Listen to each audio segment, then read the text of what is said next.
This is the Berman Project. Hey, it's JD here, back for another week of introspection and reflection on grief, loss, and the pathway to mental wellness, all while lubricating my soul with the music and art of the late indie rock singer-songwriter David Berman. How you doing, everybody? I am okay. I'm straight as an arrow today, getting ready to fly to the UK, and nothing's going to get in my way, for a little rhyme scheme for you. So there's that. I hope you're well, and you're ready to listen to some early Silver Chews.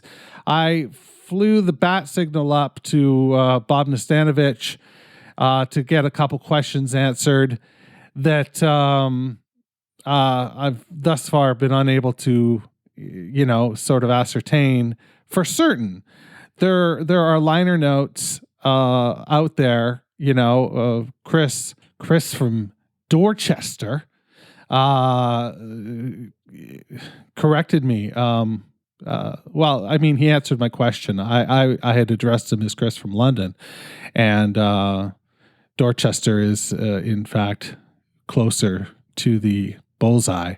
So I hope I have that right, Chris. If not, Chris Reckno, Chris from Reckno, I can say that, was able to provide me with a couple pictures of the aforementioned Grail items, early times, and the Arizona record and Dime Map of the Reef. But yeah, Bob, I just asked him, basically personnel. I would love to get him on the show to talk about, his experience. But I don't know if that'll happen. David was one of his close friends, and if you've listened to any of Discography, there's a little side episode. It's only like 10 minutes long, but it's I would say it's must listen to music, or must listen to podcasts if you're interested in this sort of thing, of which if you're listening to me drone on, you must be. So there's that. I can tell you that I am flying to Iceland tonight, and then from Iceland I'm gonna land in Glasgow. I'm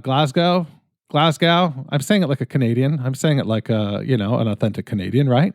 I'm not from there, so I'm not going to say it correctly, just like Toronto people don't say Toronto correctly. But I'm excited. I'm anxious about this. I snore, and so I'm going to take my nighttime pills at around 8:00 and get on the plane and then just sleep. I think that's what I'm going to do. I looked at upgrading to a better class, but then I thought, well, I'm going to be sleeping the whole time. What would be the point of paying for first class if I can't take advantage of the booze and stuff,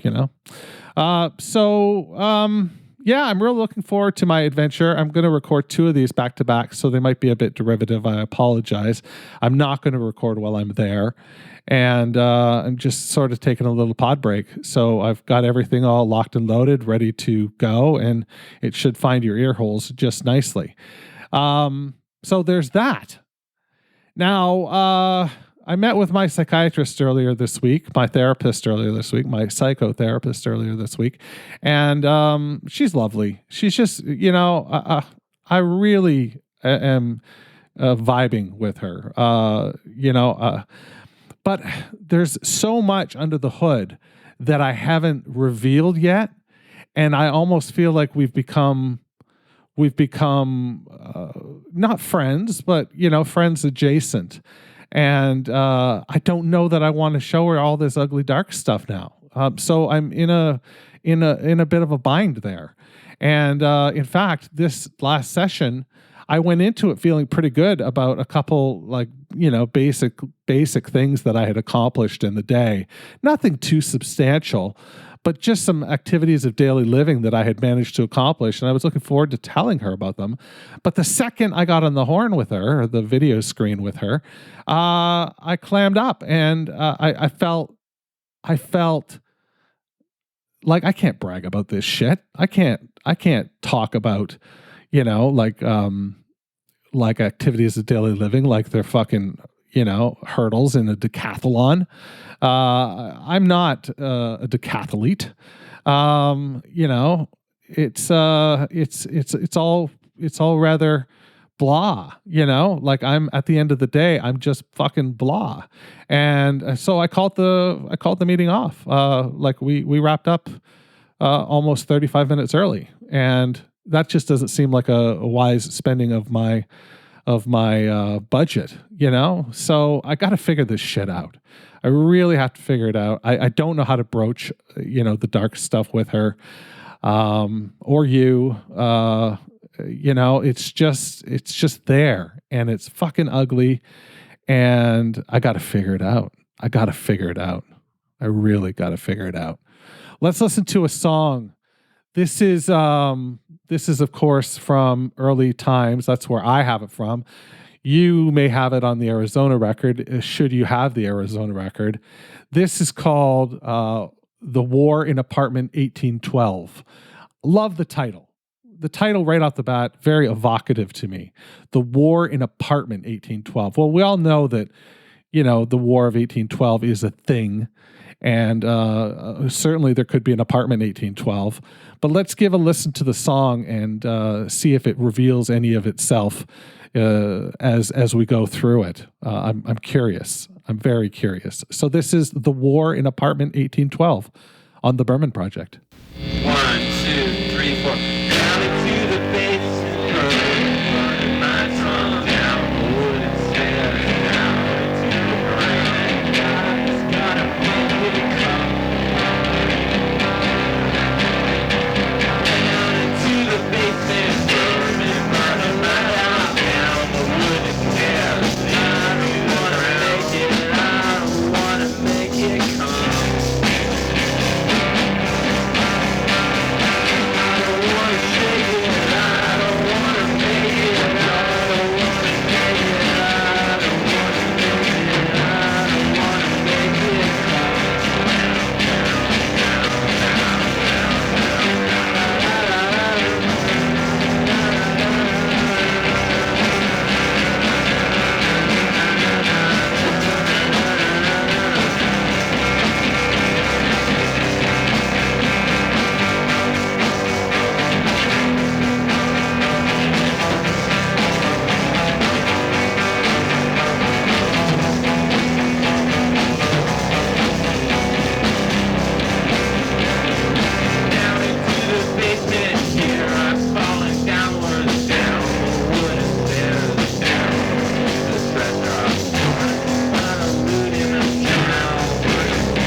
Okay, that was The War in Apartment 1812. What did you think? Shoot me an email, jd@meetingmalcolmist.com. I would love to hear what you think. The email still works, and I love hearing from you. There's been, some real good conversations going on through email with a couple of y'all, and I thank you for that. So there's that. We don't really get a whole lot more than the title. I don't think, in terms of deciphering what the song is about, it really is indistinguishable lyrics. In my research, I couldn't find lyrics on any of the main lyric sites. And in fact, I stumbled across a Tumblr called 1 Week, 1 Band. And their Silver Jews page, they had indecipherable lyrics, funny title. They had their top 69 Silver Jews songs listed. You should check that out. It's Tumblr, 1 week, 1 band. Presumably, I'll be doing some more research on it, but presumably they go and cover a band for 1 week at a time and then move on to the next band. Lovely idea. I think it's great. The song, not as big on. I sort of dig the melodic la la la la's. Always fun hearing Steve count things off at the beginning.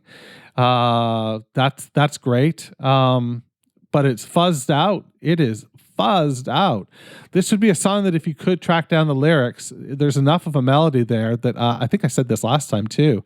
If we do a pod list again, would love to hear somebody tackle this. I would love to hear somebody polish this one up and hear what it sounds like. And I don't mean polish it up and turn it into fucking, 80s era production,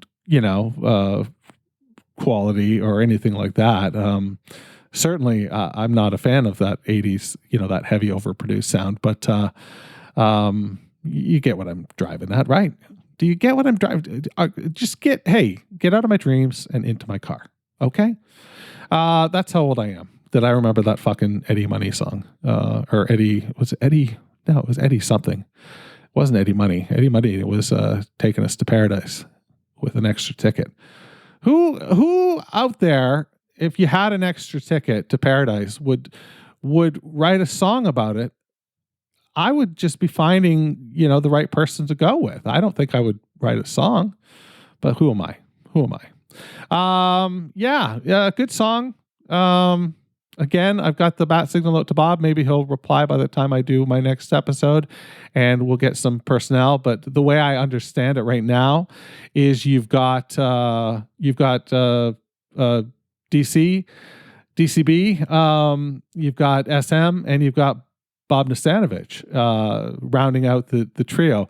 And SM is, oh my goodness gracious, labeled with a funny moniker, and it's eluding me at the moment. You're probably screaming it at the top of your lungs because I talked about it last episode. Speaking of last episode, in the time since I recorded the last episode and now, this lovely woman in my apartment building found out she was going to die and then died. She basically was given 3 weeks. So I guess it's a little longer than the last time I recorded, but she was given 3 weeks and she died 3 weeks later. And, she was 75. So she had a nice run. And she didn't have a terrible ending. I'm sure it was painful because it was some sort of cancer. But what a fucking way to go. Like, to find out and just not have any time to deal with it. Like, man, that just slaughtered me. It just slaughtered me. She was a woman who was very active in our building. In fact, when my wife and I, she wasn't my wife at the time. She was my girlfriend. Now she's my ex-girlfriend. And that's all right. That's okay. We're married. So it's okay to be married to your ex-girlfriend. I would say that I will say she interviewed us in the process for getting into this co-op that we live in. And she was lovely then, and she was lovely, a month ago. She always had a big dog with her until the last year or so. But she was, always taking care of other people's dogs. She was a hawker. She worked hawking things, like Ginsu knives and things like that. Like, she would be at a carnival or a fair hawking that kind of stuff, but she would be doing the demonstration and showing you. And she was just full of personality and life. And it's really depressing to go into my elevator right now because she's an 8.5 by 11 piece of paper with a picture on it. And that's what she is. And it made me realize that that's what I'm going to be someday. And that really hit me hard, that someday I'm just going to be this note that somebody reads, like that I'm a loving father. And a reasonably good husband, I suppose. But yeah, he really fucking slapped me right across the face. So there's that. Let's read a poem. Now, a couple episodes ago, I put music underneath the poetry track, and I didn't. I got some feedback about it, and apparently I mixed it really poorly, and the music overtook the poem. I don't know. Like, do you like that? Should I go back to that? Should I be doing that? I'll do that if you like it, if you want it. I'll do it properly. But otherwise, let me know. This comes from actual air. You can, of course, buy this from Drag City or your major book retailer. I believe it's out of stock on Drag City at this time, though. And it's got a fucking stellar title. It's called If There Was a Book About This Hallway. I'll reserve my thoughts. If there was a book about this hallway, it would start, there is a road within the home, some pine slats in the corner, and lamps along the walls that give the path an endlessness at night. I remember the day I left the meter man standing in the hall. In my room, I drew his hard apple face as he waited in the cold shade. No matter how slight, it is a scene from history, a scene from the book. Are dreams set in hallways because the perspective is screwed? Or because they are long, open, unused stages in our homes? The hallway was a dry riverbed I dreamt one night, an Indian turnpike on another, and it may have been both those things before the house was there. I've never heard the meter man leave, but saw he was gone when I went out to hang his sketch on the wall. Sour furniture polish winds rolled down the dark corridor. Once a fir where each door now stands. If Christ had died in a hallway, we might pray in hallways, or wear little golden hallways around our necks. How can it all still be unwarmed after so many passings? An outdoors that is somehow indoors. That's If There Was a Book About This Hallway. And that's the fucking talent of this writer, taking something as blasé as a fucking hallway and turning it into, 2 pages of beautiful poetry. Just the imagination required to do that is staggering to me. I fancied myself a bit of a poet at times, and maybe at some point I'll share some of my work. At one point I thought I would try and publish it, but I really blew it. That was my major in university. My first year was poetry, creative writing and poetry, and I just fucked the dog so hard and crashed and burned so hard due to what I now know was mental illness. It just never came to fruition. And I think that's why I really appreciate the work of David Berman the way that I do. It's wonderful. It's wonderful. Some standout lines in here. I love the idea of dreaming of hallways and it being a stage in your home. I think that's really cool. I think the juxtaposition of it being both indoors and outdoors is fascinating, because it's not a place where you spend any large amount of time unless you have a queue for your bathroom, which is very rare for most of us. Just fascinating. It's a conduit. It's just a conduit to our lives. A place that we stand that, we wait to go somewhere that we want to be. And I think that's lovely. I think that's just lovely. So that's what I got for you this week on the pod. Hope you enjoyed yourself. Hope you're doing well. Truly. Madly, deeply. Oh boy. Yeah. Wash your goddamn hands. The Berman Project is a production of Douvra Podcasts and Such.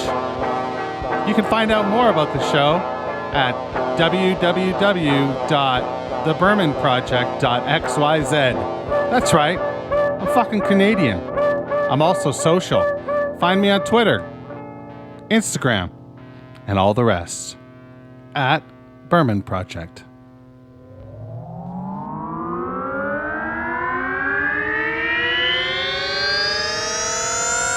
Douvra Podcasts and Such.